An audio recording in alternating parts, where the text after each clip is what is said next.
Hello bachcho, let's read the question, and the question here it is that the silent features of genetic code are: the code is palindromic, UGA act as an initiator codon, the code is ambiguous and specific, the code is nearly universal, so we have to choose among the following. तो सबसे पहले हम लोग यहाँ पर discuss कर लेते हैं की concept, that is genetic code. So जो जेनेटिक कोड है वो फॉलो क्या करता है, that could follow a codon. And जो कोडोन है वो क्या होते हैं, दीज कुड बी ट्रिपलेट होते हैं, 3 में होते हैं. There in total 61 codon code and that code for 20 amino acids. ठीक है, उनमें से जो 3 होते हैं वो कोड नहीं करते हैं. अमंग देम जो 3 हैं they don't code. Why? Because they don't code for amino acid, इसीलिए उनको हम लोग क्या बोल देते हैं, we called it as a like they are stop codons. Further अगर मैं डिस्कस करती हूँ आपके साथ, सो जो 1 कोड है, ठीक है, जो 1 कोडोन कोड है वो एक ही अमीनो एसिड के लिए है, that is for 1 amino acid only. So हम ये कह सकते हैं it is specific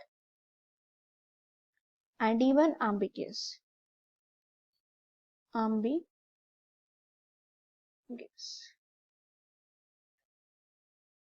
That is here.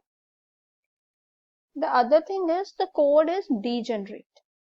जो कोड होते हैं वो degenerate होते हैं,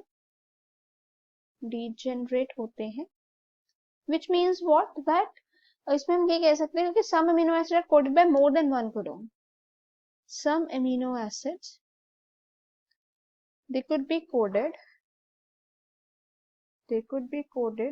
for more than one codon. Okay, and you know that जो codons होते हैं they are read in mRNA, messenger RNA, in a contigenous fashion. There is no punctuations. Okay, and even जो code होते हैं वो क्या होते हैं, नियरली यूनिवर्सल होते हैं. They are nearly universal. So अगर हम यहाँ पे देखते हैं तो कोड इज नॉट पैलिड्रोमिक, नहीं, यूजीए नहीं होता है initial codon. Yes, the code is ambiguous and specific, the code is nearly universal. Initiator codon जिसको हम स्टार्ट कोडोन बोल देते हैं, दैट इज एयूजी. तो यहाँ पर करेक्ट ऑप्शन हो गई D. Hope it is clear. All the best.